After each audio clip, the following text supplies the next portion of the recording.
Hey, Sam Parr. I think. What's up? Oh, there you are. Oh, now the presentation's gone, but people You, are I'll piling put it up in in. a minute.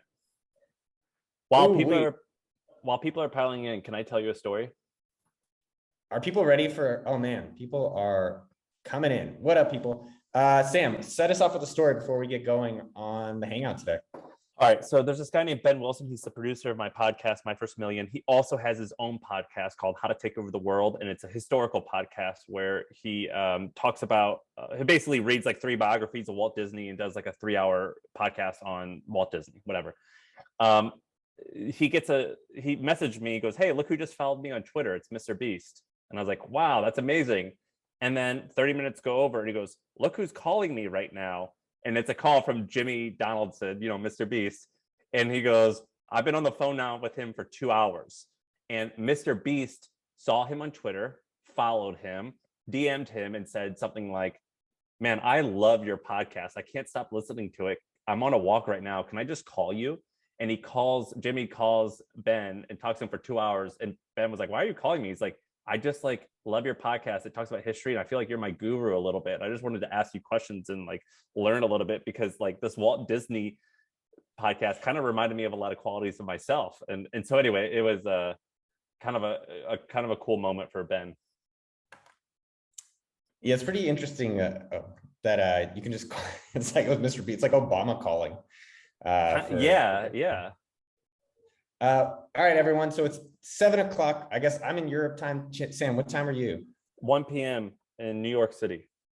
Luke is asking, where's everyone joining us from? I'm excited to talk about Sam and for Sam to talk about Sam. If you guys have not subscribed to the My First Million podcast, don't check it out. No, I'm just kidding. Check it out. I think you guys are checking in from all over the world, but yeah, definitely do that. Sam will introduce himself. I think most of y'all know him. I'm seeing a lot of familiar names. Please change your chat to everyone, as Katie is saying. Thank you, Katie and Luke in the background. They've helped set all this stuff up. It's a lot of work and preparation. Do you put on glasses? Yeah. Nice, dude. I can't see the chat. I want to be able to see the chat. There's a lot of people here, man. Tevi's here from Israel. Ken Moo showed up from Singapore. Dude, Ecuador, France. Anybody else here in Spain? So Samantha's in Dallas. When Noah shared this, I believe, I didn't actually see it. Someone sent me a screenshot. I believe the first line was, "When I first met Sam, I hated his guts. I thought that he was aggressive. He shot from the hip." And I forget what else you said. But then we became friends. And someone in the comments just said, "Noah, I had the exact same read on Sam when I met him too." Yeah, I hear that pretty often. So Sam, what are we talking about today? Well, so the way that I was gonna go about this, and I'll share my screen in a second. We were going to talk about speed versus quality in business, and basically getting results early on and getting it right later. We are also going to talk about writing or creating content and making it popular. But as I told Noah, we can wing it. So we'll go with this presentation, but as we kind of see the vibe of people and see the questions that people are asking, we'll kind of adapt as people want us to. But that's what we're going to talk about, is speed versus quality in business. And it's supposed to be, we have it set up like a presentation. In reality, I would like it more to be a little bit of a conversation with Noah and I and whoever else wants to 100%. ask questions. But you want to get into this? Yeah, so this is free for everyone that's out there, and it'll only be for AppSumo Plus people afterwards. Katie, maybe you can post a link for the people who don't have AppSumo Plus yet, who want to get it in the chat box. But Sam has been generous to come and do this. We're paying him a lot of money for this 1 hour. We're not. This is a charity. No, but it's so great to have Sam here. Sam, he's going to talk about his bio, but I just got to give, for the people who don't know, Sam, where you're Missouri, you're somewhere, no one even knows where Missouri is, right? No one can even spell Missouri, let alone. And he was just, you had some problems in college and you were just kind of out there figuring out, man, I want to be a part of this tech world. And I got to give Sam a lot of credit and heart, where he showed up and put in a lot of work, a lot of creativity, no network, no audience. You didn't have like your parents aren't tech people. You didn't grow up in Silicon Valley. But you moved to the Bay, you had a job at Airbnb, that didn't work out. You started conferences, you started a newsletter, sold that for tens of millions of dollars, super popular podcast. And I love your kind of curiosity. I like the way you ask questions. He's very bold. And it's just a really interesting, there's some people that just have some edge, and Sam is definitely one of them. It's really interesting to have him here to talk about how does he do these things and how could we get inspired and learn from you? And I was, so Noah and I have a very similar background. Worked at big companies that it didn't work out necessarily. And we both started conferences. And I actually started a conference business inspired by a post on OK Dork, Noah's blog. It's called How to Make $100,000 Hosting a Conference. That's how I started my business. It was called HustleCon. Grew that, where it actually made like $400,000 or $500,000 in year one. Parlayed that into a newsletter business where we grew to like 2.5 million subscribers as of today, and sold it for multiple 8 figures to HubSpot about a year and a half ago. So a little bit of a background on me. What do you? Yeah, well, 2 things. So everyone that's in the audience, Godwin, Parker, Theo, if you could take away one thing from today's chat about speed, what would be that one thing that everyone's looking to get out of this kind of conversation or inspiration?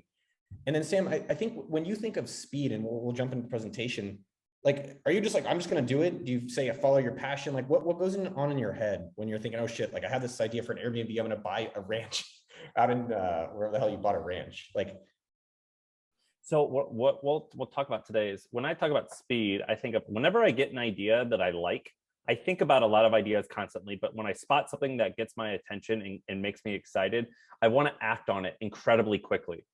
The reason being is I like to lock myself into it. So it's like, if I don't actually work, like I like to make certain types of commitments that if I don't follow through on, I'm going to lose money or look stupid.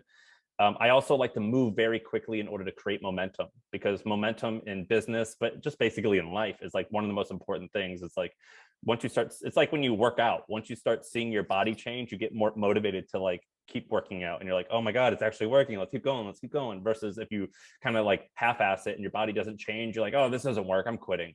So that's why I like to move very quickly to get very, very small results very fast.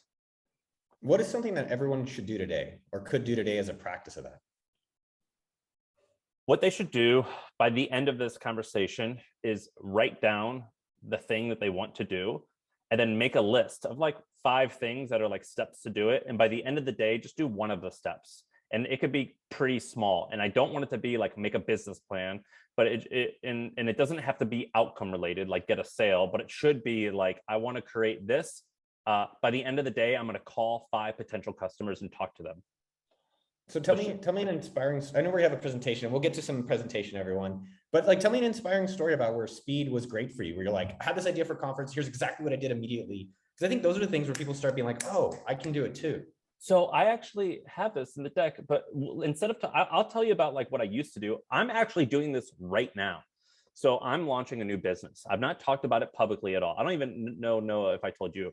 I'm launching a new company, and it's like a peer group business. So like what Vistage is, Noah, or YPO? Yeah. It's kind of like that. So basically, like you target someone in a very particular industry. Let's say that like it's like people who like work in the boating industry, and like you create groups of 8 to 10, and they meet monthly, and they have like an executive coach that like guides the conversation, whatever. And what I did was, I had this idea. I tweeted out a type form, which is just a survey. It's a free survey software. And I said, I'm launching this CEO group thing. Sign up if you're interested. 300 people gave me their information and said they're interested. I called 30 of them. I have a screenshot of my calendar. I called 30 of them the following 3 days, 10 calls a day. And I found 28 that I thought would make a good fit. I sent them a Stripe link. And by the end of the week from having that idea, I'd collected $180,000 in sales, like collected the money in the bank. So I'm doing that right now as we speak. And my goal is to get that business to like 6 million in revenue in the next 10 months. And I think I can pull that off. And I've got screenshots of me going through this. Like, is this on the presentation? Yeah, and I can just pull it up on my computer. Yeah, let's go to the presentation. Dude, show us the screenshots. I mean, to that, let's pull that up. And while you're pulling that up, I am curious, like when you were starting a conference, because this is a question that a lot of people are out there, a lot of the people in AppSumo audience, not everyone, but some of them, hey, I don't have an audience. So how did you get people to attend a conference when you didn't have a network? Yeah, so basically, it sounds weird that we're going to talk about business, or that we are talking about business and content, but content actually matters, because content allows you to get an audience. And when you have an audience, life is 1,000 times easier.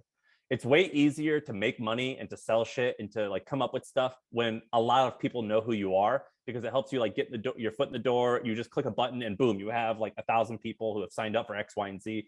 So that's like an unfair advantage. And so in order to get popular, you have to have content. What I did and what I continue to do to this day, and what Noah does, I think, is you do two things. Basically, there's three types of content. There's like, well, let's just say there's two types for this conversation. There's two types that I think about all the time: is content that I just think is cool and it just comes from the heart and I just create it. But then there's the second type of content where I'm like, I need this to get popular.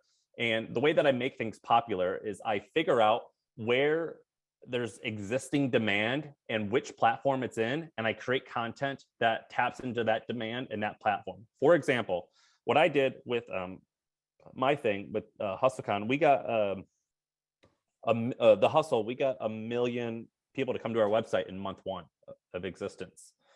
And we got to like a couple 100,000 followers, a couple 100,000 email subscribers in year 1. And what we did was I would study Reddit, because I thought a lot of people who like business news and tech information are going to be on Reddit and be on Hacker News. I found out that, and then I came up with topic ideas that would convince those people on Hacker News and Reddit to come to my website. And I came up with a lot of crazy articles. For example, one of them was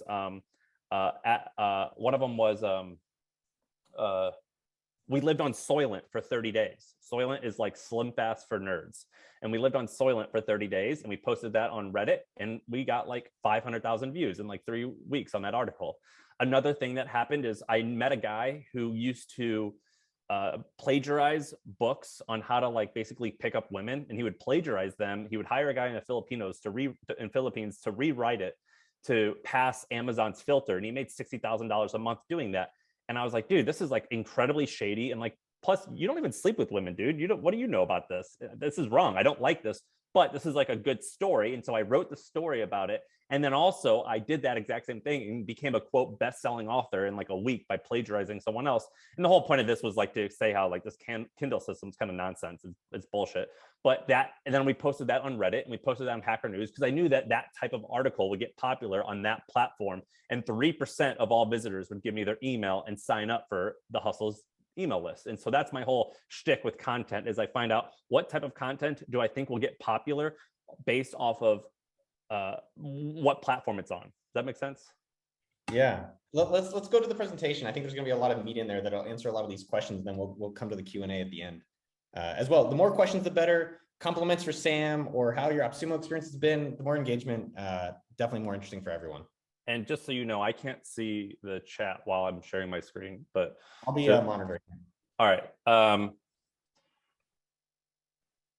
You guys don't need to know about this, but whatever. I started this company called The Hustle. It got to be fairly popular, and we recently sold it. So let's talk about business ideas.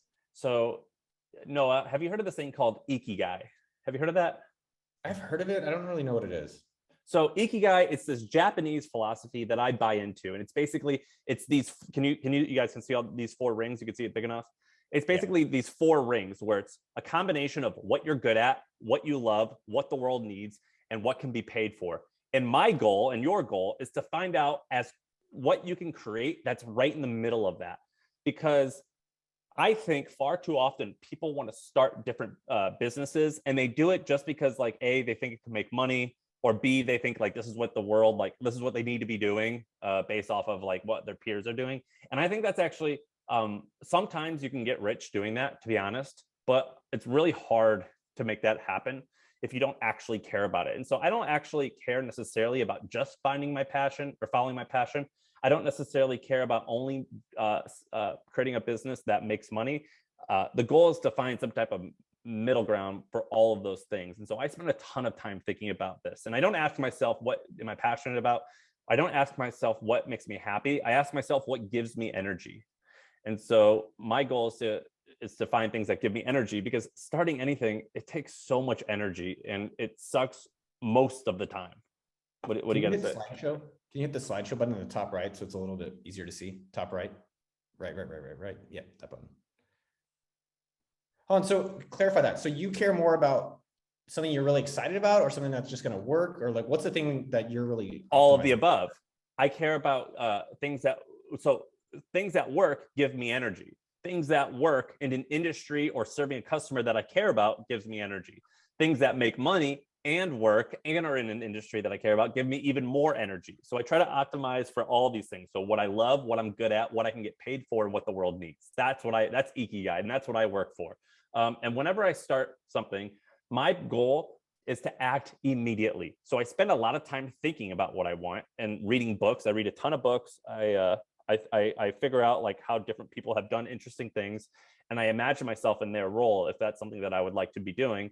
And if I do, I come up with an idea and I give myself a 24-hour deadline. For example, I wanted to own Airbnbs. I think I told you, no, I was like, yeah, I'm interested in Airbnbs. And like 2 weeks later, I bought one.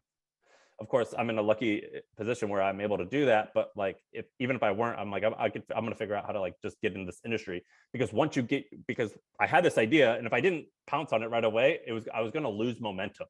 And the reason why I try to force this is this process of like moving really quickly is, tell me if you experience this, Noah. When you create stuff, everyone always, it doesn't matter how amazing you are, we all go through the same thing. It's like, I have this amazing idea. This is awesome. You kind of get into it and you're like, oh, this is actually really awesome. Then you start actually make it and you're like, oh, this sucks. This is not good. This will not work. And then you launch it and you start seeing a little bit of results and you're like, all right, maybe something here. And then you start working on it for another 10 years and you're like, yeah, this is actually amazing. Do you experience that? Yeah, I mean, I think what's interesting is sometimes when you make content, like what actually gets shown, the final product is not what gets recorded. So there's definitely that. I guess what I was curious when you were talking about this is how many times have you been impulsive that backfired? Because I like your point, which is like, just get going and it'll build momentum and you'll be in the game and you'll get some, at least you're going forward. But how many times has it worked against you? Well, worked against me isn't never. It's never worked. It's worked against me, I guess, in some capacities. Like when I get into a real estate deal and it's like I bought something too high, like, so I'll definitely lose money on some instances when I buy, like I've done it with real estate where I'm like, oh, we're buying this. And I bought at a wrong time and I wasn't disciplined with my pricing. But then oftentimes when it comes to other businesses, particularly internet businesses, which a lot of people here are doing, I've launched stuff and people have paid. And then eventually I'm like, oh man, I can't deliver on this. I'm just going to refund them their money. And so my opinion is, in most cases, it's a reversible decision. So, and one of the ways that I got to this was, remember, Noah, when you had that course called like monthly 1K, or what was it called? Yeah. So I took that, and that kind of changed my life. There's actually 2 courses that made a pretty big difference in my life, was that and Neville Medora's copywriting course. And so I took that, and in the course, he was like, just go today and ask for a discount for coffee.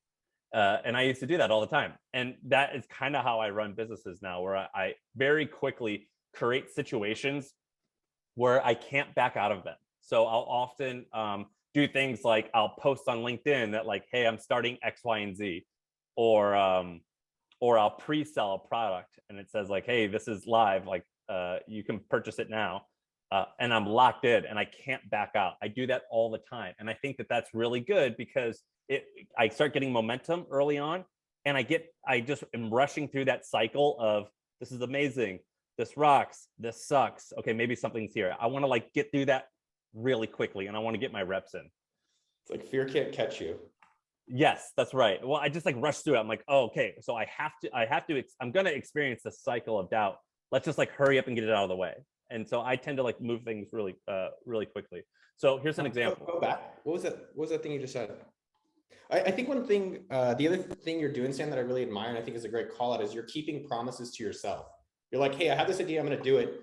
It may or may not work, but I'm going to follow through on my promise to myself. And that's a great way to build confidence. I really like that. Yeah, absolutely. Because seeing results is really important. So like, this is what I'm saying with like losing weight. Like, you just got to get these small wins and you start seeing it, and then it starts adding up really quickly. So here's a good example. So at The Hustle, we owned a conference business. We owned events business where we would host like 20 events a year, and it made millions of dollars a year. And we would have tens of thousands of people coming. And it was kind of interesting. But like Noah, I had never been to a conference. I didn't know anything about conferences. When I think you said that, Noah, in your post, right? $100,000. You're like, I don't know anything about conferences. Neither did I. The only thing that I knew was what your article said. And I remember I hosted the event, I believe, on July 15th. And in May, I had sold the business a year before, and I quit my job in May. And on June 1, I decided to do the event. And so I found a venue on June 1, and I paid for it. I think it was $4,500. I didn't actually pay for it. I promised them I would pay for it, and I got net 30 terms. And I hosted this website called hustlecon.com, and I pushed it out there. And I started creating tons of content in order to get tickets. But like, I pushed this thing out there, and I booked this venue, and I started getting ticket sales. And it's like, I have to do this. And this isn't like a digital product, but people were flying in. And so like, this has to work. And I'm a big fan of setting things up that way, where you have to do something. Otherwise it's gonna. No, I love it. People talk a little bit slower. I think you're just a little paced, but it's great. And so another forcing function, I told you guys, I'm working on this new thing, and I will actually see if I can find it. I'll find you guys the exact tweet, and I'll even show you everything. Is this going to get recorded? Yeah, it'll get edited at the end, but yeah, this is cool. Great. I think people, the more tactical and actionable stuff, as well as the mindset, I think is meaty. I think people really enjoy that. Do you guys want to see more of this kind of stuff, or more just more real-time feedback, and we can keep adjusting what we're presenting? Oh, dude, yeah, the more tactical, Sam, the best. This is great. I'm trying to find my exact. Maybe Katie can look it up while you're. Here you go. All right, check this out. Look, I'm just gonna walk you guys through exactly when did I do this? June 16th. So how long ago? That was less than a month. Yeah. All right. So look, are you a CEO, founder, CEO, company leader? Apply here. So you go to this. This is it looks like we moved it to a new address, but that's all right. You can still see it. It's just a free type form. It's just Google surveys, nothing fancy. I asked for their phone numbers, and I got I believe on that. Let me see if I can. You guys will have to bleep out anyone's information, but I'll just log into my type form so you could actually see what I did. What someone's going to say here, Sam, is that you build up an audience. I don't have an audience, but I liked your point earlier, which is like, we'll start your audience today. I have an audience today, but also just keep in mind, when I started my event business, I didn't have an audience. I literally had nothing, and I'll show you how I did that too. So bleep this out, Noah, when you can. But yep. Whatever. So here's I got 325 people to reply. I went through and I found 50 people that I thought were interesting, and here's my schedule. I did calls, 15-minute calls with 1, 2, 3, 4, 5, 6, 7, 8, 9, 10, 11. And I did that every single day for like 6 days. And after I got done with the call, I sent them. Hold on. You did this every day for 6 days, this many calls? Yeah, I have 65 or so paying customers. I want to just leave that out there for a second, because I think it's not just that you did the type form, which is free, and you validated it immediately, but you're putting in the work. I think a lot of times people want to just send it out and kind of hope. You're being very proactive with making it happen and doing a lot. Yeah, and I don't know if I want to show my. So how did you close them on the phone, or what was the promise, or what was the pitch? Like, how'd you actually get their money, and what you promise the people? So if you look at my calendar, look, I have another call today at 3, and then I got more calls tomorrow. Here, hit W. What's W do? It shows week. It shows the week. You're on day view. If you hit W, it goes to week view. Yeah, there it is. Okay. I mean, look, I just have calls all the time. I'm doing this all the time. Look, like all calls. I mean, it's just. And so I think for a lot of people that are out there that want to validate an idea, maybe it's a service, maybe it's an agency, maybe it's software, and this could eventually be software. How did you actually close them? What was the promise? Like, walk us through a little bit through the script. So this business is it's for entrepreneurs who fit a certain criteria. I don't want to talk too much about it, but it fits a certain criteria. And I basically looked to the 350 people who applied who I thought would fit that criteria. And I emailed them and I said, hey, I'm launching this thing where I'm putting you in groups of 8 to 10. I've hired executive coaches, and you're going to meet monthly with your group of 8 and 10. It's almost like group therapy. It's going to cost around $3,000 or $4,000, $5,000 a year. And if you want to like apply to join, here's my HubSpot link, book a time with me, and I'm going to call you and I'll answer your questions and I'll tell you about it. And I have to ask you a bunch of questions. And so I created a HubSpot account and I just created like 8 questions that I wanted to ask these folks really quickly on the phone, like what the revenue is, what their challenges are, how many people work at the company, have they ever joined a group like this, things like that. And I said, great, I'll let you know if you're a good fit. I'll talk to you tomorrow. I'll email you tomorrow. And I did that all in 15 minutes. And then if I thought they were a good fit, I placed them in groups of 5 and 10 or 8 and 10, sorry. And I sent them an email with a Stripe invite, with a Stripe link, or sorry, I use Circle, circle.co, or I forget what it's called. Circle, it's a website for communities, I guess. And I sent them that link and I collected their money. And they paid 5,000? I keep raising the price every couple of weeks, but it started with 3,000 and now they're paying 5,000. So a few things. People are saying you should have used tidycal.com, which is an AppSumo product. I don't know why you're using this HubSpot thing. It's just kidding, because they acquired his company. And I get a free enterprise membership to HubSpot. So that's why. So Sam, I think there's 2 points I want to highlight here. Number one, when Sam built this conference business years ago, the HustleCon, he didn't have any audience. So I want to just make that clear. He went out and like found speakers and found creative ways. I remember for me, you sent me like a NutriBullet and some things you knew I was interested in to get a hold of me, which was really creative and didn't cost a lot. And then you leverage that to actually do promotions. So you don't need a large audience. Now, the other thing I'm curious, Sam, how would you know to kill this idea? So say you put out the tweet and you did the type form and you got in a few calls. How would you know, all right, this is not an idea I want to pursue? So business is part art, part science. It's kind of like running a hit song. Like a lot of hit songs maybe have like a similar beats per minute and there's only like a handful of chord structures, I imagine, that like 90% of like hit songs go into, but there's definitely like art there. So the question of how do you know to kill it? You don't. That's the art part. The science part is like, wow, do I think that there's like 1 million people who are my target audience? Yeah, probably. Can I get like 20,000 of them to sign up to this? I think so. If yes, and I could charge $6,000, that's 120 million in revenue. And I pay coaches X, Y, and I pay coaches this amount. Is this a profitable business? Theoretically, if all these things come true, yeah, that is. So that's the science part. So that's just back of the envelope math. But then the art part is like, all right, what do I like doing this? Am I enjoying this? Do I want to do this for 5 or 10 years? And that's the art part. So when do you know to kill it? I don't know. But I told Katie on the phone the other day, the woman who works at AppSumo, she asked the same question. And a very bland and oversimplified answer is, I think if your thing is growing 3 to 5% a week, you're definitely onto something. I think 5% a week growth is like 15x in 1 year, something like that. And so if you can grow your thing at the Hustle, we had a chart that every day that we looked at and we said, or every week, and we said, did we grow our email list by 5%? If yes, why? If no, why? And what are we going to do to make it grow that every week?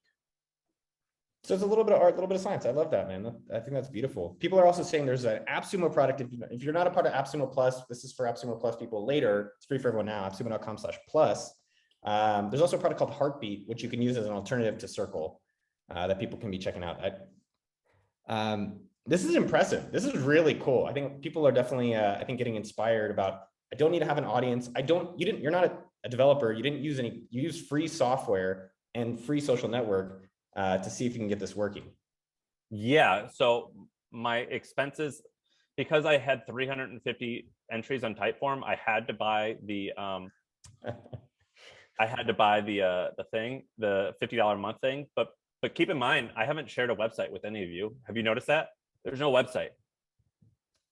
So I created a website the other day. It's on Squarespace. But if you go to joinhampton.com, you'll see it. It's just the Typeform. There is no website. So there's no website. I did it all by hand. And I think we can get to I think I can make this into a $6 million business in the next 11 months. One other caveat of this business that I think everyone should learn from, which is important, is that you saw this working in another field, which is within women. There's YPO, which is kind of older and broader, people know of, or EPO. And then there's Chief, which is kind of like the modern version specifically for women executives. And it's like, well, how come there's not one for gentlemen? And so this is not a dude one, but you are correct in that reasoning. you saw other categories. So I think there's something to be considered of. Doesn't mean it's guaranteed to work, but like AppSumo started because I saw a lot of Mac deals, but there was no web software deals. And I was like, oh, why don't we do it for over here?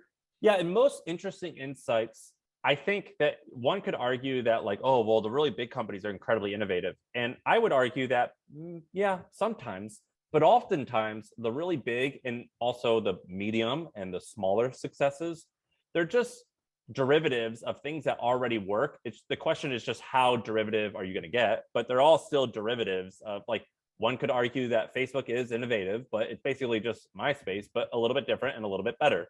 Tesla, it's just a car company, and there was already electric car companies. They just kind of did it a little bit different and a little bit better, or a lot of bit different and a lot bit better. But you understand.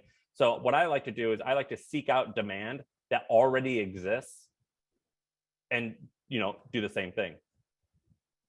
Let's keep going. I think one of the things that I'm gonna highlight, because you did so many interesting things here. I love you. Google Calendar, using like tidycal.com or Zoom. I think one thing that people miss out, especially early on in business, and even if you have an established business, is making the call, making a phone call. I think a lot of times we're like, let me passively do something. I think the fact that you got on a Zoom, you had conversations, it makes it so much more likely to be like, do people really want this? If not, I can understand it. Or if they want it, let me close them, which is what you did. Oh yeah, I think the point of getting on the phone is not just to make money. I don't really care about the money, to be honest, at this stage. I care about getting intel and insights. And I ask open-ended questions. There's a book called The Mom Test that if you want to learn how to talk to customers, that's the best book on how to do it. What you want to do is you want to talk to customers and ask certain open-ended questions, and they'll basically kind of tell you what they want. So for example, what I do is I'm like, I told you one of the questions that I asked was, do you ever join groups like this? And sometimes they'll say, yeah, I've desperately been trying to, but I can't find anything that fits my needs. And I'll say, what do you mean? Like, well, there's this group and that's just a little woo woo for me. There's this other group and that's just too old school for me. So I'm like, oh, sick, thanks. Like, keep giving me more intel. Or they'll say, I have tried joining groups, but I just haven't had the time. And so I'm like, oh man, I need to be more cognizant of time. Things like that. So I'm gaining insight. I'm not really just gaining money. The book is called The Mom Test. Perfect. The slides and presentation are available for people who are Plus members. There's a link, appsumo.com/plus. I'm also seeing a comment that Heartbeat is not available, but I believe Uki, I don't know how to pronounce it, UUKI, is available as community software on appsumo.com. All right, let's keep rocking, Sam. This is great. All right. We can go back to this business stuff in a second. That's fine. But let's talk about some content stuff. So I said that there's like 2 or 3 categories for content. I'm only going to talk about this one, and I'm going to explain why. There's like lots of different types of content. But when people say like, oh, tell me more about content and how to create content, that's a stupid question. That's like asking like, hey, tell me about art. It's like, well, I don't know, dude. Like, do you want to learn about sculpting? Do you want to learn about poetry? Like, should we talk about making movies? Like, it's too broad. So is that true, Noah? Yeah, no, it's keep going. I like where you're going with this. And so for this group, there's probably like mostly 3 types of content. So there's like what people are searching for in Google and how to rank for that. That's like fairly transactional, very straightforward, and it's hard work, but it's simple. The second one is just like, I just want to like talk about things that matter to me. That's cool too. And then the third thing is basically, what do I need to write? It's like what I do when it's like it serves a business purpose where I have to create some type of content that gets users, so eventually I can sell them stuff or get them to join a product or use them to validate an idea. And so that's what I'm going to talk about now. And so what I told you is that I like to go to different platforms and I like to find out what's working, and I like to figure out why. And I want to give you an example of that. So I'm not like a big keto guy. But let's just say that I ran or I wanted to create a business that was in the keto space, low carb food. I would go to Reddit. And if you go to Reddit, it looks like keto recipes. Let's say I want to create a business in the keto recipe space. Keto recipes is a subreddit with 586,000 members. That's a huge sample size. Can you click slideshow again? It'll make it easier for this to be bigger. Top right. There you go. And if you go to actually r/keto, that's a website that probably has, I don't know, I'm just making this up, but I think it would have 2 or 3 million people. And so what I like to do, I'll just do it right now. What I like to do is I like to go to Reddit and I like to look at what the most popular posts are for the month. So here, let me do this for you really quick.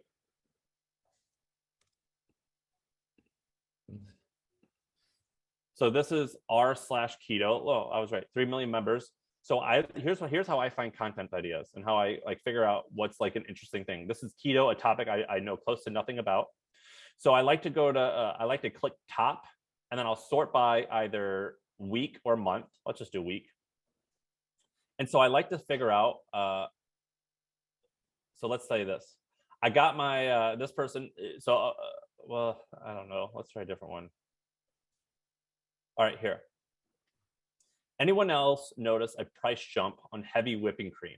So apparently heavy whipping cream is a staple for keto people. Sounds interesting. So like I'm learning about like this one was the top post in a 3 million member thing talking about the price of whipping cream. So if I wanted to on Twitter, I would create to all my fellow keto nerds, the price of whipping cream 2021, the price of whipping cream 2023, or what year are we in? 2022. But maybe like, oh, here, look, this is and then what I like to do is I like to look at the comments. So this is the top comment that talks about things that are more expensive a year ago. And so my takeaway from just this thing is if I wanted to create like a little bit of content for the keto space is I can say, here are keto foods that are more expensive from the year before, as well as alternatives to help you save money. And I just got that idea based off of what people are already saying. So I'm not actually making things up. I'm just looking at what the demand already is and playing to that demand. So let's see. Hey, look, this is funny. This is the top post for the month. And it's kind of what we were just talking about. I stopped buying keto labeled food in my wallet and I feel so much better. So it's a person here, look, they gave tips on how to save money when you're on keto. Let's see what the top comments are. Let's see if there's any more. First of all, this is already like interesting content that I can make a YouTube video about or something like that. Now let's find, but like, that one's not interesting. Let's find another. So like smoked paprika. Oh my God, really? Is that a thing? So instead of buying barbecue rub, they use smoked paprika, salt, and wow, okay. So, but you guys understand like how I can just scroll through this and I can just like come up with like interesting, like, so like I could come up with like interesting hacks to save money when you're on keto. And I know that topic has a high likelihood of being successful because it already is being validated by this subreddit. People are already saying that this is what they care about. Does that make sense? And you could do that on Hacker News. Oh shit, sorry. You could do that. You could do that on all types of platforms. I prefer Reddit because Reddit basically has a subreddit and a community for everything. So that's why I like doing this on Reddit. But this is a really easy way to find content that will get viral. Another way that I do is I go to news websites and I read the comments like crazy. So let's just say, I don't care what you guys think about this. It doesn't matter what I think about this, but I chose a political topic because this stuff is really easy to get popular, even though I would never want to be popular for this reason.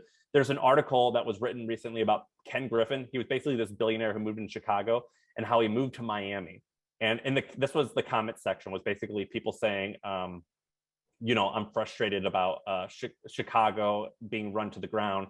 But like, if you just scroll through the comments of this article, I can understand the sentiment of the Wall Street Journal audience, and I can understand and see what they're upvoting and what the other comments are. And I could use that, if this were my niche, to get popular by just like retweeting and talking about that type of stuff. Does that make sense? Yeah, I think just that from a framework perspective, it's what are people already talking about that's going to be popular, so your likelihood of success is higher, versus like, hey, let me randomly throw out things and see how it goes, which is, and it also sounds like the comments provide a lot of context. Yes. I think one thing, Sam, that people need to zoom out potentially here is, this is how you build an audience. So when you want to do fast launches or experiment with businesses, you have potential customers and an audience available. Exactly. And also, once you already are popular, which I would say I am, Noah is, we're popular enough that we can become tastemakers and we could just like say whatever we want. And there's maybe a chance that it will be popular. So for example, 3 days ago, I don't know if you saw this tweet, I talked about how there's this book called How to Get Rich and how it's like been the best book I've ever read on business. It became a bestseller that night. And this is like a book that's like 15 years old. It was the number one book in like the finance category for like a day. And I actually looked at what it was before I tweeted, and it was like, 4,000. It was just like, buried. So anyway, because I have an audience, I was able to like move the needle on those book sales. Because someone said, I tweeted about it. So like, I didn't like look at like what I think is cool in order to come up with that idea. It's just that once you're already popular, you can start doing different stuff. And so a good example is when we started HustleCon. So my business, it started as a conference called HustleCon, and I made the conference popular by creating an email list, and I made the email list popular by creating blog posts. And then I took the conference business and I turned it into the Hustle. And the way that I made HustleCon popular was I would write articles about the speakers and I would post it on Hacker News and all these other subreddits. And actually, I will find you the first post that I wrote, and you guys can see exactly what I'm talking about. So we'll find that for you. Why don't you keep doing the presentation? We'll find the first post. It's you won't find it, actually. It's hidden, but I have it right here.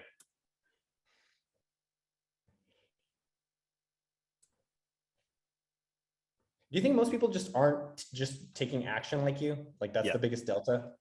Yes, I do. So look, this is the first one. This was one of the first ones. This was 8 years ago.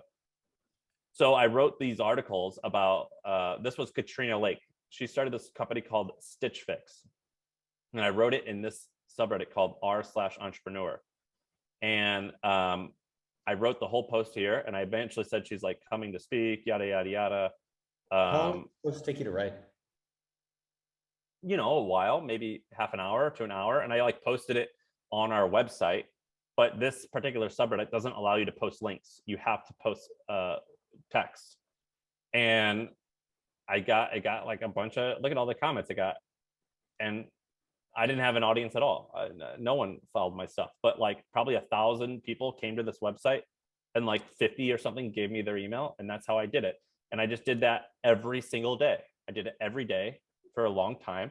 And that is how we got popular. And then once we launched the Hustle, we had an email list of 10,000 users. And I started writing those articles that I explained, like where we did Soylent, we did this, we did that. And I sent it to that email list, and that snowballed into, the Hustle. That's how it worked. This is great. This is meaty, dude. Keep going. I love it. Go back. Hold on. Go back to what happened. What was those things? What are some platforms where you can find new customers? Reddit. Oh yeah, I think people know Reddit, YouTube. Where else? Maybe Twitter. Maybe Discord. Where else? Facebook groups, I think is the best, actually. Reddit's the best. Facebook groups, I think is the second best. I think what's also interesting, Sam, is then you repost the content in the place you found it, but just in a new format. And you kind of already know it's going to do well. I can't guarantee that it's going to do well, but I would say I would give it like a 4 out of 10 chance of like working. But when you write 5 articles a day, like I was doing, that's pretty good. You're putting in the work, man. You're showing up. I also think what's interesting is you could learn from Reddit and YouTube, take whatever's popular there and then repurpose it over for TikTok. Like, all right, let me make the content that I know. If I'm doing keto specifically, what stuff has higher chance of being successful? And I'll give you guys another real life example. So I don't like talking about the past as much as I like to talk about what's working right now. So, because I want to show you that I walk the walk. So Noah is my good buddy. I told him I'm interested in this particular example. It's not like a big thing, but it's just kind of intriguing. I told him I liked Airbnbs. I thought about owning an Airbnb. I wanted to buy an Airbnb. I just thought it was cool and fun. And so I tweeted out, this actually isn't the tweet, but I tweeted out like, I'm interested in buying an Airbnb. Who all is interested in that? And I got like literally 600 replies saying like, yeah, I've always wanted to do that. So I created a Facebook group called Sam's, STR means short-term rental, a Facebook group that says Sam Short-Term Rental Crew. And I just posted my link in there, and I got 2,100 members. So now I own this Facebook group with 20, maybe 200 now members. of mostly tech people who are interested in Airbnbs. And I don't think I'm going to create a business around this, but I think if I wanted to, if I was passionate about this, I think I can create a business that makes $10 million a year. That's an Airbnb media company. I think I can create the bigger pockets. Is like a real estate business that is probably substantial. It's probably makes 50 million a year in revenue. I think I could do that same exact thing, but create like a paid Airbnb community and then create like courses or create like news articles, something like that. And I think I could do it based off of this foundational 2,100 member group. I think I could do that. And so that's oh, sorry. One of the things that you're doing that I got to highlight for everyone out there is that you build communities around things. So like when you started the hustle, it was like, I'm going to start events for people who want to hustle. And then I want to do a newsletter, and you're actually building more of like one by one community of people. And then I was like, okay, the hustle, you built a Facebook group for your trends newsletter, which was a big community. And then it's like, I think that's one of the things maybe you're doing as a not subconsciously, but as part of your business like operations. And someone asked this tweet, by the way. So like I tweeted about this, and this tweet got viewed, I think 2 or 3 million times. And if I wanted to, I would have just linked to my group, and that's how I would have gotten members there. But someone asked, what happens when you pull people in from something and then you decide it's not worth it? Well, like I just don't post. First of all, I don't post in this STR group. I haven't logged in like a minute. But like I just let it die. Like I don't care, because it's not like, what's the worst that's going to happen? It's like one of these members are going to be like, oh no, this free group that I was part of, you're not like moderating it. And I'd be like, okay, I'll just shut it down. Like I don't care. You know what I mean? Yeah. It's just not that big a deal. What keeps, okay, so this is a question for people out there. Like, what keeps you going on something versus like something like this, where you're like, all right, I kind of got it going. I was excited for a hot sec, but then I'm like, nah, I'm going to go on to someone else. Well, it depends what motivates you. So what motivates me at the current moment is I want to create a company that can become $1 billion company, not because I care about the money, but because it just seems like a really hard goal that I don't think I have the ability to do it. And so I'm like, oh shoot, that sounds fun to try and do it then, because I don't think I can do it. And so it makes me feel happy to like dedicate 10 years to something in order to achieve a goal. It's just fun for me. I have no reason other than I just like to achieve a goal. And also I enjoy the customer, and I enjoy the people who I think I can hire to help me work on this business. So that's what keeps me going. Do you do business models? Do you do like a spreadsheet at all to be like, all right, well, if I do this business, like what potentially could be before you start acting on it? Yeah, but it's like really simple. So like it's a spreadsheet, yes, but it's like, well, there's can I get 10,000 customers who would pay me $10,000 a year to sign up for this thing? Yeah, I think I can. The reason I think I can is because this other company makes $400 million a year doing it. Therefore, I know it's physically possible that I can get at least $100 million worth of business. Like I know that that's a fact. That is a fact that that it can happen. And I know for a fact that this other company is running their business at a 40% margin. Therefore, I definitely can.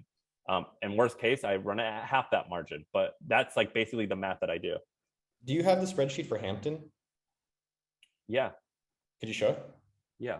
And then I think I'm gonna make it go find all this stuff on Fiverr and Upwork, or like you just go do it. I love that about you. Because I think a lot of times we'll use other people as an excuse for making things happen. We're like, oh, I have to wait for someone else, and it's like you're not technical. So everything that I'm using here, for everything that I'm using here is publicly available, by the way. So here's Aventa. It's a company that well, that's not the best example here. I'll get a different one. So let's look at Vistage. So it's like I put all my notes here, and so I find like all these things. So here's another one. Chief. Do you have your like spreadsheet at all about revenue, about how you thought it could go? Well, here's theirs.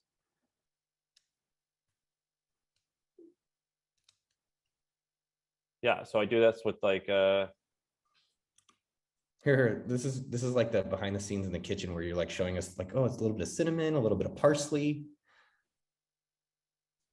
So yeah. How much? So you're actually doing a decent amount of research before you. Yeah, I do a lot of research. How many ideas are you going through before you jump into one?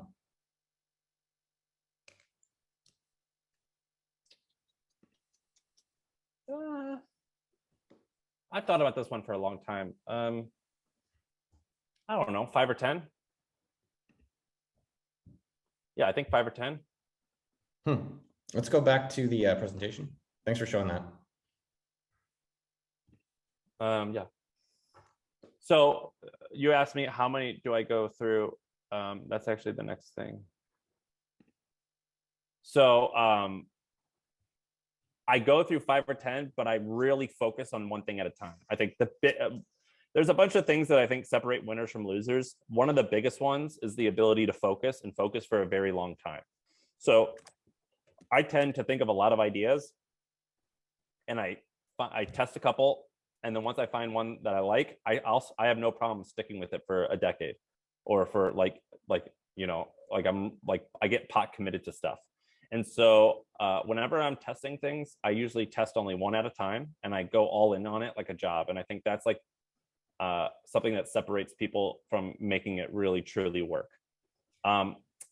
When I'm testing things, a lot of people, first of all, I think this is somewhat a false dichotomy of quality versus quantity. In my head, I'm like, you need both quantity and quality. But if you had to choose, I actually think that quantity early on, in terms of like launching stuff and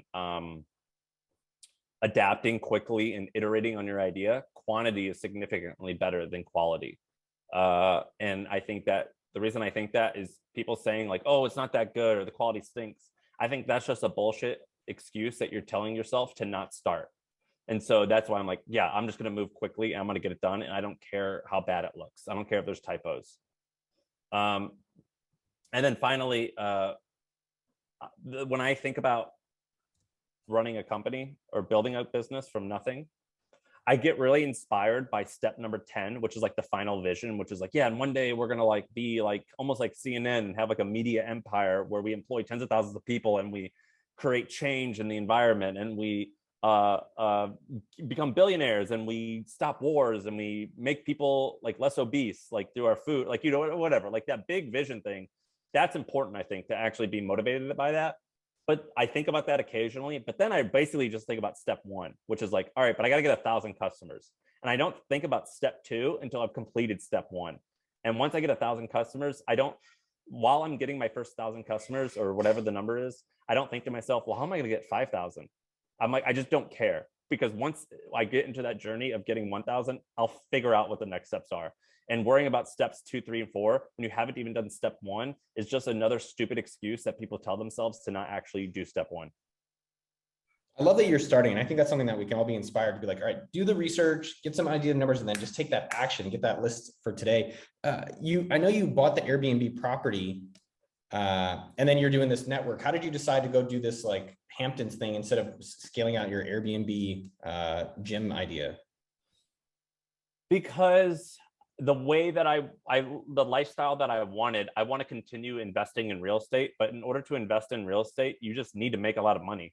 Like in order to like purchase a lot of property, like real estate kind of stinks because it's one of the few things where like you mostly, not always, but mostly need money to get into the game. And I was like, well, I better create a company that I could make a lot of profit and I could just invest all the money into these Airbnbs. That's why.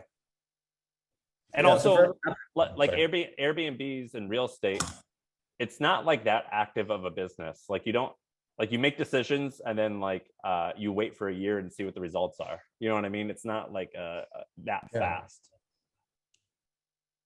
Yeah, I think the other thing that you're kind of highlighting. So for everyone out there, Sam bought Airbnb, a large property, can create an Airbnb for health fitness, kind of like spa Airbnb. I think the other thing to consider is like, where do you have an advantage? It's kind of like what you're saying with this number 4, which is like, you're good on Twitter, you're good on writing, you're good on kind of building together communities and bringing people together, but you don't want to do TikTok. And maybe you don't really have a significant advantage, doing real estate, but you have a significant advantage like on this internet stuff. Oh no, keep going. Dude, don't jump ahead. These slides are great. Keep rocking. I don't even know where, sorry, I got distracted listening to you. I'm going to skip to, we already talked about this. So for your thing, where are your folks? Where are your potential customers? I'm actually curious, hanging out online. Like what websites, what communities, where are they? And how are you going to kind of pounce on them knowing that they're there? The comments take a second for people. So LinkedIn, it's a good one, Samantha. A lot of LinkedIn people, Shell.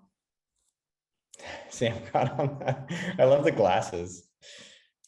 Oh, Pinterest, LinkedIn, Reddit. Oh, Alex got his first 1,000 subscribers from Facebook groups. Instagram, Mary. Um,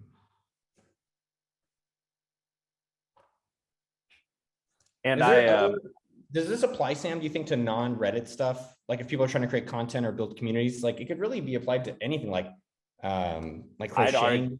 I think it could apply to absolutely every single business. It doesn't matter if it's the most boring B2B business there is. Like I know a guy who started an advertising network for iPhone games that he sold for $800 million. And like, there's a subreddit for like developers who are making games. I bet you that exists. So I think it could be applied to literally anything. Let's keep rocking. Great. And by the way, it's 2:00. It's at the top of the hour where I am. What time do we go to? I got another, I can go for another 30 if you're good with, hold on, do you guys want, well, do you have 30? Yeah, sure. I just wanted to know if we want to do Q&A, then we should probably stop soon. Let's keep going. But hold on, do you guys want Sam to keep going? Is there an offer? No, I don't think we have any sales pitch. Join appsumo.com/plus. Plus Sumo Day is going on. So if you guys want to grab deals, literally the best deals of all year, amazing products are dropping. Also check out Sam's pod, M4M. Is it, no, MFM? MFM, my first million. Or MFM pod or M4M pod.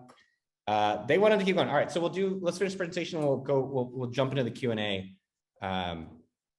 Let's keep going. I love the slides though. This is real meaty, Sam. Your people made this. Katie made this, I believe. Shout out Katie. I didn't make this, or Luke made it. Sorry, Luke. I don't actually know. I don't remember who, but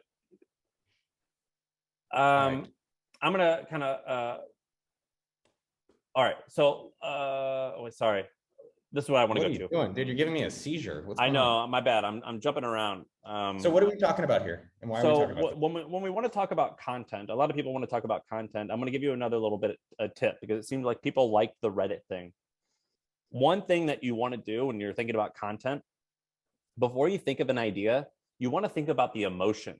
So what emotion do you want people to experience when you guys are creating your content? And the reason being is different emotions get different shares. So I'm going to give you 3 different emotions. And I want you to tell me which do you think works best for getting popular and which do you think works worst?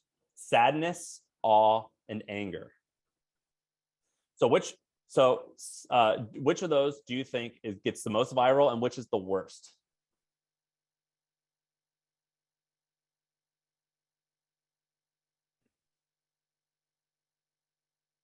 Someone said happiness. So I call it awe. I think happiness fits within awe. So the emotion that gets, what I have experienced, and I've stolen this just from books that I've read and from my own experience, is awe. So things that people are kind of shocked about get the most amount of shares. Like, here's a good example. Noah, what's your most popular video on YouTube? Where I knocked on people's doors and asked them what they did for a living. Great. And why do you think that does so well? Because I think everyone was curious about what people do in these big, rich houses. And would you say that sometimes people are shocked by like, oh, wait, that's all you did was starting a plumbing company? Yeah, I think people are surprised you can get rich in really basic ways. They're thinking it's more complicated. Great. They're surprised. I would say surprise is almost another word for awe, or at least they're in the same category. And that's exactly what I was thinking with awe. And so at The Hustle, we have this guy named Zach Crockett. His name's Zachary Crockett. You should Google him. He writes 1 article a week. That's all he does. And he sends it on Sunday. So if you ever sign up for The Hustle and you get a Sunday article, more likely than not, it's written by him. He is the most viral person I've ever seen. So he probably has 30 articles that have at least 1 million views. He goes viral all the time. And because he understands this emotion of awe. So here's an example of a headline that he wrote. The man feeding a remote Alaska town with a Costco card and a ship. And it's a story about a guy that started a business because something happened in this town where he was like the only guy that could go and buy a bunch of bulk supplies, and he brings it back and he sells it for a small markup to make a little bit of profit. And articles like this go viral with him all of the time. Here's another one. The Man Who Won the Lottery 14 Times. And it's about this Romanian economist who legally gamed the lottery system using like a bunch of mathematical analysis. And that stuff he does this every single week. He's a machine when it comes to going viral. Another great one that goes viral is anger. So I have a very controversial opinion, which is I think buying a home in most cases is a very bad financial investment. Now, what I don't say in this headline, but I do say it in the article, which is if you want to buy a house to make you happy, great, do it. But don't act like it's a money-making thing, because it's probably not. And I go through math on why I think that. And people got so angry at it, but they shared it like crazy. People share things that make them angry. Now, the thing that people, here's another one. There's this great article that I love. It's called Losers Exist, Don't Hire Them. And it's this guy who talks about, it's this guy who has, have you read this, Noah? I love this article. Was I the one who sent this to you, or did you find it independently? I don't know. He took it offline. This is actually, he doesn't even host it on his own website anymore. He doesn't. It was on Pando Daily. This is written by this guy named Brian Goldberg, who's the CEO of Bustle. Previously, he founded Bleacher Report. And this is this beautiful article about how he would interview people in order to find out if they were a loser. And he uses words like loser just to grab your attention. And he doesn't mean loser like, are you smart? Are you dumb? Whatever. What he means by loser, he's like, are you interesting to me? So I'm going to ask you about where you went to college. And if you can't get me interested and show passion in something that you studied for 4 years and spent hundreds of thousands of dollars, you're a loser. Like you are uninteresting. And this article, like headlines like this will go, because it is a controversial headline, even though it's not a controversial idea, I think they always go viral. Things that don't, sadness. Things that make people sad, they don't share typically. And so that's the answer to that question. Here's a good example. So the way that I like to come up with interesting content ideas is I'll consume a very long piece of content and I'll find one thing about it that was interesting and I'll hone in just on that thing. So here's an example. Tim Westergen, this guy right here. He started Pandora. He spoke at HustleCon, one of my events, and he gave a 60-minute talk all about Pandora, and it was really cool. At the very end of the talk, at like between minute 46 and like minute 48, he mentioned how early on Pandora ran out of money and they couldn't pay their employees for 2 years. But he kind of skipped over that. And then I was like, whoa, wait a minute. What the hell?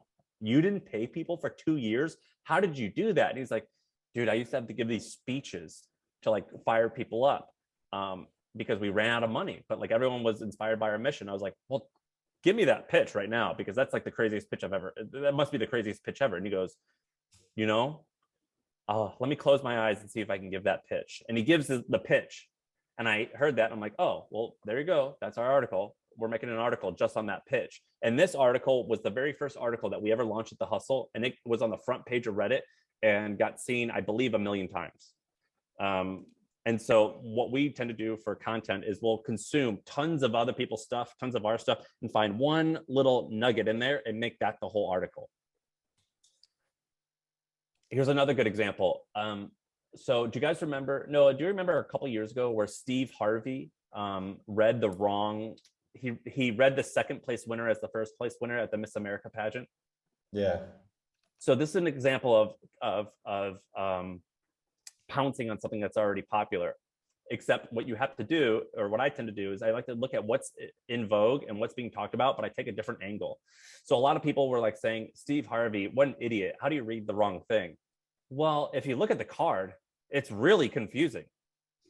Like, it's really weird. So you see first runner-up Colombia in your head, like if you just glance at this, you'd be like, oh, that's the winner, the first runner-up, but that's actually the second place person. So we wrote an article that said, no, this card was like pretty poorly designed.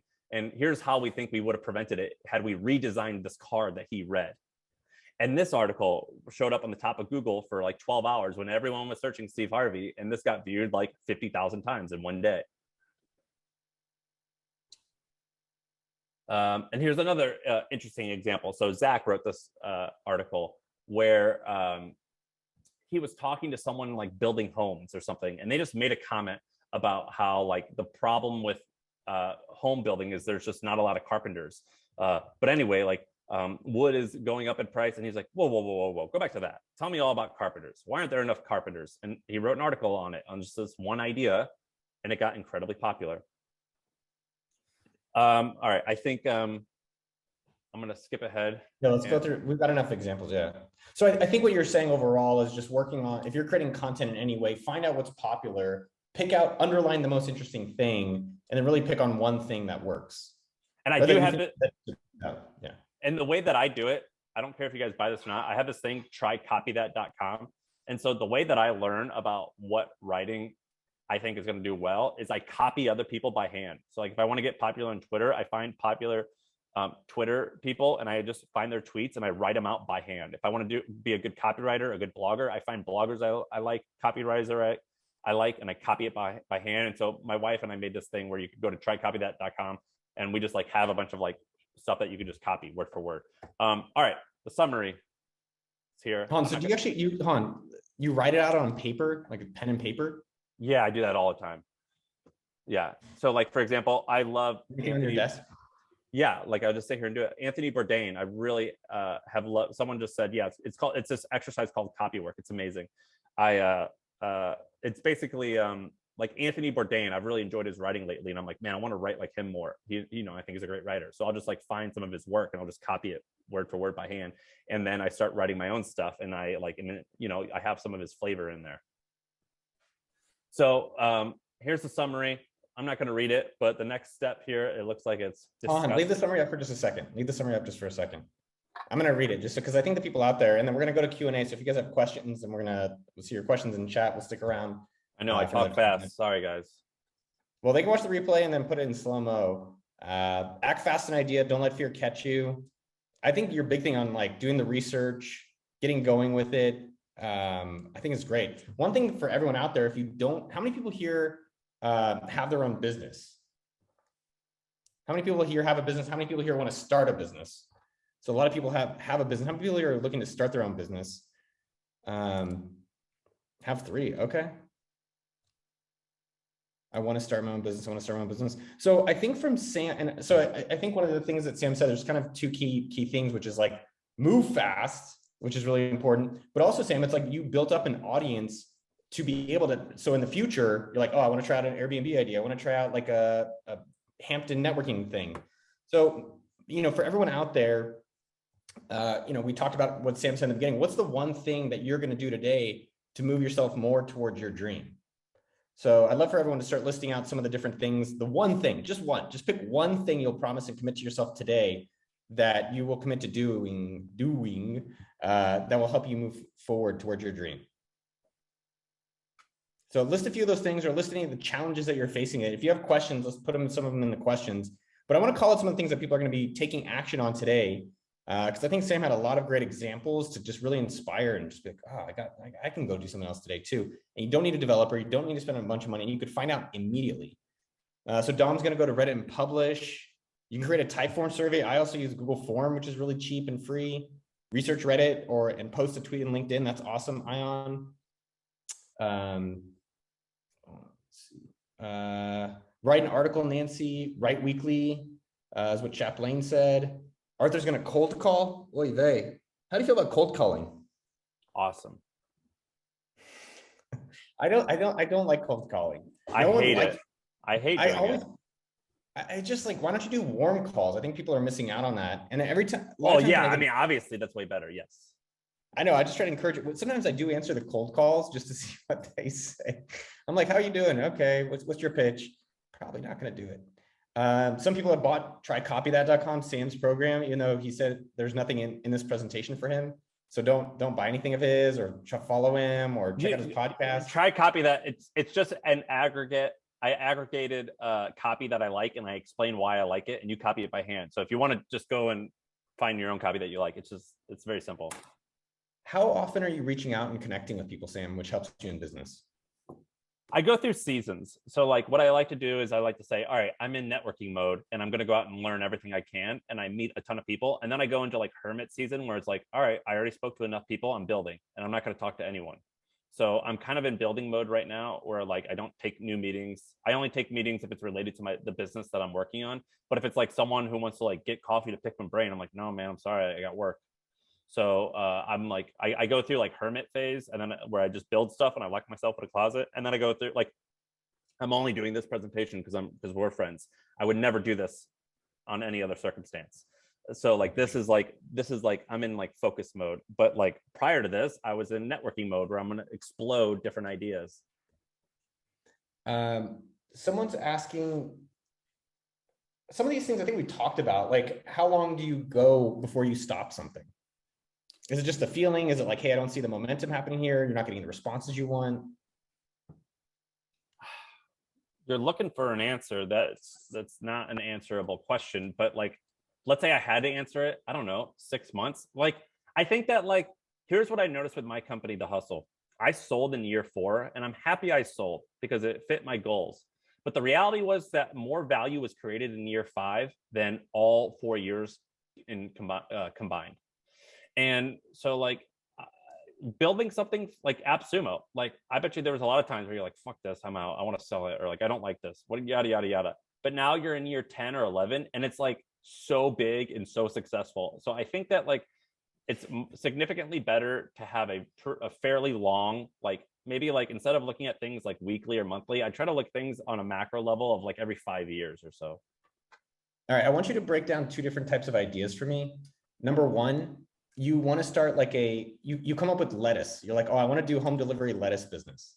So I think there's 2 types of business I'm trying to think about to give the audience examples, which is like a physical, like food product business, or maybe you can mail it. And then like a lot of our audience is service-based people. Like they buy products on AppSumo and they're like, hey, I want to sell these products and be an agency. Maybe let's do that one. It's a little bit more relevant. Like, how would you approach that if you didn't have an audience, or start thinking, all right, there's a tool I can use, or there's people, like, how would you start thinking about that? So if you're gonna not have an audience, then you got to get good at cold emailing, which means you got to get good at copywriting and writing in a very effective tone. And if I was trying to create a service-based business and agency, I would log on to Twitter. I would spend a few weeks tweeting interesting stuff just so my profile is full of things that make me look smart.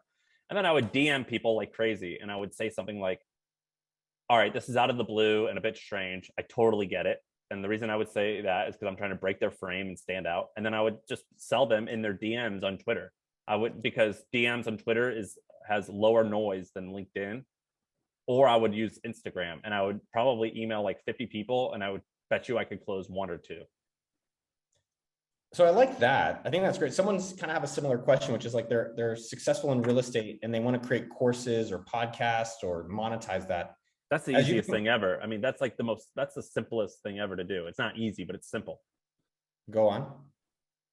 Oh, I mean, look at all the real estate nerds that I'm friends with on Twitter that you're friends with, Noah, like Keith Wasserman, Nick Huber. Like, this is just the most like textbook play on earth. And I don't say that in a bad way. I say it in a good way. It's like, it's very straightforward. You got to put work in, but you just create like interesting content about like, Noah, do you follow the guy who does strip malls? Which one? Oh, the guy named, he's got the same name as me, Kagan?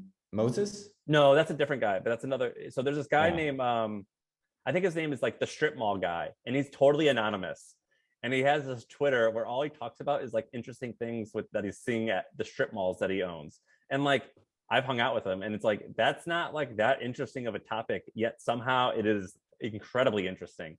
And so he's just creating Twitter content all about strip malls. And he went from like 0 to like wherever he is. What's he at? 50 or 60,000 followers in like 12 months, being anonymous, just by talking about strip malls. There's another guy that's called like the luxury watch guy. Do you follow him, Noah?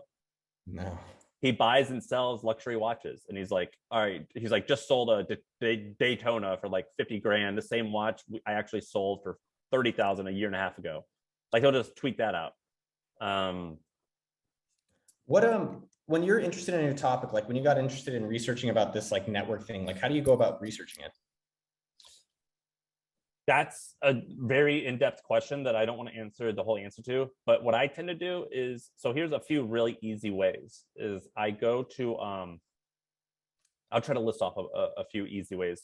I find companies that are in the space that are publicly traded So, and then I go and read their quarterly reports and their annual reports. And that teaches me a little bit about the business and how it works. The second thing that I do is I try to find companies that are in the space that are based in England, because there's a website called Companies House. Noah, did you know that any company in the UK that does over 15 million in revenue, they have to issue an annual report that shows all of their profit and loss, as well as like a little like description of what they do? What's it called? Companies House. So the word company, plural, Companies House. So I'll go and use that to understand if this like which businesses in the space make profit and revenue. And so go to like Companies House and type in Gymshark, and you're going to see all of the financials for Gymshark, so you can know exactly what they're doing. And so I like doing that because that teaches me about the business. The third thing that I like to do is a company that is in the space that I want to enter. I go to their Glassdoor and I read all of the employee reviews, and employees will say like, company's decent, but like churn is just way too high. I don't know how they're going to make it. Or like, this business could be amazing, but the management is just screwing it up. Or our tech is just a mess. Like whatever, they give me intel on the company. And so I go to those three places the most. Did you go to Companies House? That was cool. What was the first one you said? I heard Glassdoor, Companies House was the first one, like Twitter-ish. No, I read public reports. So I find publicly traded companies that own businesses are in the space that I want to get into. And I read, but here's the thing is, I do read their most recent annual reports, but let's say it's a company that was launched in 1989 that sells the same thing I want to sell. I go and read their 1989 public reports, like right when they first launched, and it will tell you like a little bit of where they were, so like I can like kind of like replicate some of the stuff and like learn what the challenges are. And then I'll read all the reports in order, and I'll start understanding like the story of their company, because that will teach me a little bit about the story of the industry. How do you, as you get focused or interested in one thing, people are curious, like how do you stay focused? Is it just saying no to everything else? Do you do any apps? Is there anything? I say no to a lot. If you saw in my Notion, I have goals. So it said like Sam's 2022 goals, and I just like make goals and I just stick with it. And I don't make a lot of goals. I make very few goals and I just stick with them. And I say no to everything. Can you share what your goals are this year? I'm not going to share my screen because there's some confidential stuff in there, but I will tell you what they are. Yeah. Or I'll kind of tell you what they are. Everyone thanks Sam for like showing up, giving all these great ideas, being very candid. It's great. So I wanted to hit 12% body fat, run the 5K in 20 minutes. I wanted to invest a certain amount of money into the S&P 500. I wanted to make $1 from a new side business. I wanted to create a schedule for my mornings and stick with it. I wanted to go camping. I wanted to take a rally car class. I wanted to go hunting. I wanted to do one motorcycle trip, and I wanted to fix bad tattoos. Those are awesome. One, that wasn't a few. That was a good amount of them. Well, I have categories. Like the body one's pretty easy because it's I just like eat healthy and like exercise. I'm gonna hit those. The money one, yeah, and then the adventure one. Those are all easy. Like go hunting, take a rally class. Like that's all simple. It's just weekend stuff. I think one of the things that I like about your goals though is that they're all time frame. It's like, hey, what do you want to do in a year? And they're very actionable. It's not like, hey, I want to make more money, or like I want to make $1. Hey, I want to put specific amount of dollar in the S&P, or I want to go hunting. It's like very like concrete. And someone said, I suspect Sam has high functioning adult ADHD. I don't think I do. I don't have ADD. I focus. I can focus really well. Like, who knows? I don't think ADD is real, but like, did you encourage this kind of culture at the Hustle, or in terms of like quick tests and moving quickly? Like, how did you facilitate that and encourage people to try and fail? Yeah, I was really, so every week we would do an all hands, and we had this thing at the end called kudos, where we would give a kudos, and we always would give congratulations to someone who tried something, regardless if it worked or not. And we would say it failed, but we would give these awards. I might borrow that one. What's the kudos? Like what does kudo mean? Like good job? Someone has this is a funny well, question. Noah, like how old's AppSumo? 12 years. And you've had like maybe some side things like SendFox, and then maybe like somewhat things that like aren't even like real estate. That's not exactly related. but like you focused. Like maybe like you took like 6 months off. I don't know if that's true, but maybe you did. But like in general, it's been your 9 to 5 for 12 years. So, well, taking a step back for ADHD, I don't think Sam or myself was criticizing it. I think different people No, have I was different stuff going teasing. on. There's no judgment on that right now. But I think one of the things that I think we can all learn from Sam, besides moving quickly and trying things out, encouraging the team and reinforcing it, whether it works or not, is having a goal or a dream, or sometimes I call it a fantasy. I have read up my like fantasy novel, and I do it in a yearly bucket. And I generally do it when I'm depressed, when I'm like sad. I'm like, what would make this like the craziest, not even just crazy, but like such a satisfying end of the year? And I read out that story, and I've pretty much done it every year for the past few years. And then it's like, oh, well, now I'm going to work towards things that lead me there, and things that aren't on that path, you cut, which I think makes that really easy to be focused when you have somewhere you're trying to go. I agree.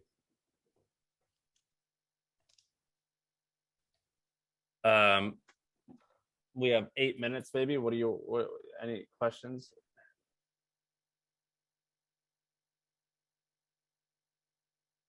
I'm looking at the questions. Do you ever rest? I rest a ton, by the way. Like right now I'm on. I'm not, this is authentic, but I am like performing. But like after this, I'll probably go sit for like 20 minutes and like recover and then like get to work again. And by working, it's just me sitting in front of the TV with my laptop on my lap, like doing stuff. And I'll probably stop at like 6 o'clock and I'll go to bed by like 10 and I'll wake up at like 7:30 and work out and then start working again at like 9:30. So anyway, like yeah. You don't work out that. What do you think prevents people from starting? It feels like a lot of people here, and some have gotten going, some have tried and it didn't work. But like, what do you think that delta is between you, which I don't think we're definitely smart and we're capable, but I don't think we're that much, we're not better than anybody. But like, what's that delta? Is it like they don't have a dream very clearly? They don't really want it? Like, I think that there's a few things. One, you and I both had this advantage of being around incredibly successful people, and I think that demystified it. So I remember being in the backstage of HustleCon with like the founder of WeWork, the founder of Grammarly, ClassPass, and they were complaining about like stuff about how they were embarrassed or scared to fire this person because they didn't like the confrontation. And like experiencing those things for me, I was like, oh hell yeah, like these people aren't that special. You know, you know a lot of people like that too, Noah. Like we have a lot of mutual friends who are like pretty on paper very successful, but like they have their shit stinks just like you and I. So that kind of has helped, like being confident that like we're good enough, I'm good enough. The second thing is like pretty much a lack of fear. So I'm incredibly not afraid of failing. I'm very afraid of being mediocre. And being mediocre means just talking about stuff and never actually doing it. That's like my biggest fear, is to be one of those types of people. And so I think it's a lot of people, they have it the other way around. They're more afraid of failing, but they're not afraid of just being mediocre and never taking risks. Yeah, I guess sometimes it's like, how do I want to look back on this time? And yeah, and I don't think people truly understand that like life is pretty malleable. Like you can kind of convince people to do stuff. You can convince people to trust that you're like the expert on X, Y, and Z. You can convince people to buy your product. Like most people just live fairly passively, and if you live pretty actively and intensely, like you can kind of like make the world and bend it to how you want it to be, at least in a small amount of in a small like community or small world. I think that's great. I'm going to just say it one more time. Don't be afraid of failing. Be afraid of being mediocre. And failing is just never taking action. I saw some quote today by Kevin Kelly, and it was like, what is the action today that you can do for 365 days that will lead you to be the person that you want to be? But basically, it's just like, what are you doing today that's going to lead you to where you want to actually go? I love that, Sam, about not being mediocre. How do you think people can better balance it? A lot of people out here have day jobs or they have families, which is wild. How did you prioritize it? I mean, well, first of all, yeah, when I started my company, I lived like an apartment that I rented for like $400 a month, and I only spent $2,000 a month, and I was 22 with no debt, no families. So I acknowledge that was like a very privileged place to start my business from. I don't have kids, I have a wife, I don't have kids, so I do acknowledge that you are at a disadvantage. But I do think that a lot of amazing things have been invented from like 11 p.m. to like 3 a.m. Like, and so I think that you just have to kind of, shut up and do it sometimes. Like, that's just the disadvantage that you have. And it's just, there's nothing that you can do that's going to change it. So you might as well just accept it and just realize that your workday is kind of from 11 p.m. to 3. It's definitely, I mean, I had a day job at Mint when I was working in the morning, working in the afternoon, working at night, worked on weekends. And it was, I think, because I had a dream as well that I wanted to be my own boss one day. I wanted to just be able to work I wanted to work internationally. So one thing I want to do while we have like 1 or 2 more minutes, like Virginia Chu was like, hey, William Figueroa, I just saw your post on paid course and events. Could we connect? I would love for people to post things that they have questions on or need help with, or offer it to someone else. Like a lot of times I'm thinking for myself, like, oh, I need this, I need this. Well, the best way to get what you need is to help someone else get what they want. You know, I'm sure a lot of us have heard different questions like that. So if you could help someone with someone else, like please post it in the chat here as well. If you need help, you can post that in the chat and hopefully we can make a few connections through people doing that. Someone asked if I ever have 2 things going at the same time in like launch mode, and the answer is no. Focus is so important. Is it? When you're just getting started, yes. If you already have resources and you have people running things, no, I think you can have a few things going on. One thing, Sam, about the Ikigai that you said early on that I just want to reiterate for a lot of people that are out there is it fun? It's fun. Like you're not working, are you? I enjoy it. Like there's definitely things that I don't, it's like work, it's like exercise. Like I love the results. Sometimes I don't actually want to do it, but I'm always proud that I did do it.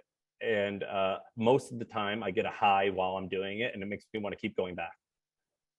But of course, there's definitely days where it's like, oh fuck, I don't want to do this. Was your first business selling hot dogs? Yeah, the first like business that was like a legal, like registered tax-paying company was a hot dog stand. Yeah. And have you considered doing anything in crypto, Web3, NFT kind of space? No, I don't. I mostly think Web3 is nonsense, but the reality is even if it is awesome, I just don't care about it. Crypto, I did what you and Neville have done. I bought it early on and I just sat on it. So those things just don't interest me.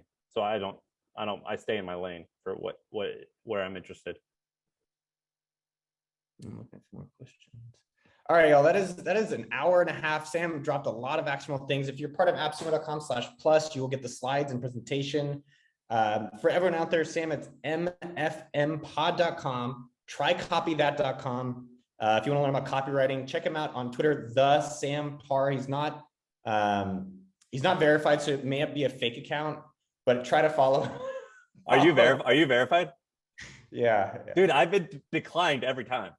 Dude, it's only because one of my like very good friends was like an early Twitter employee. Oh my God, I'm not verified. But you should be more verified than I. Sam, everyone here is verified. If you're on this chat, if you've watched this video, you know how to get verified, get customers, make them happy, and enjoy the process. Like go and, for me, for 10 years, I did all these companies and finally I was like, can I just do something where I get to work with cool people and promote things? And like, literally that's our job at AppSumo. It's so cool.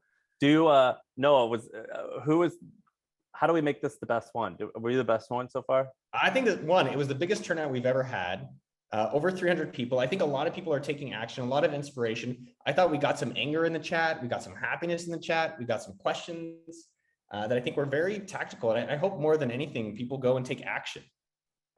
They go and, they're like, go and change their own life and come back and be like, Sam, I was on that chat. Like, you know how you said you read my blog post, and my free blog post kind of set your trajectory off, which is absolutely. And I've said this constantly. You've heard that. I've told you that, right? You've heard this story, right? You have, but I want that to be about this presentation today, that people are like, I saw Sam's slides. I heard Sam talk. I saw him go from a hot dog stand in Missouri to like, now he's living in the Hamptons and doing millions of dollars and all these things, just like anyone else out there, that any one of you can too. It's just about taking that first step and putting that action in right now. Well, I appreciate you. Yeah. I don't know if you guys sell that anymore, the monthly 1K thing, but that was awesome. And then I got to promote my both of our best friend copywriting course, copywritingcourse.com. That also was a life changer for me. That's by this guy named Neville Medora. Love Neville Medora. That's copywritingcourse.com. He finally has 2 C's. AppSumo.com/plus. We also have monthly1k.com. if you're interested, what Sam bought to start a business, it was how we actually built AppSumo. I think like 10,000 people have gone through it. So that's cool that I think one thing to also give you credit to, one thing I love about you is that you're kind of always curious. Like when you talk to people, you're curious. When you're starting businesses, you're curious. It's to the point where like you would yell at me all the time. Well, because you're asking sometimes inappropriate questions. It's just like, hey, tell me about your sex life. I'm like, dude, I don't know you. No, it was never that. It was always money based. But yes, things have changed a little bit though. No, I think you've matured, and I really admire it. I think with asking questions and getting into this kind of stuff, it's like the upside of asking is unlimited, and the downside of asking is zero. It's like you have a moment of like a little discomfort, but asking for money, asking for relationship, asking for help, really high upside. So it's great that you've always done that, and it seems like it's paid off well. All right, everyone. Thank you. Noah, Katie, Luke. Hopefully this worked out okay for you guys. Oh, it was the best. All right. Thank you, man. Love you, Sam. Peace. See you guys.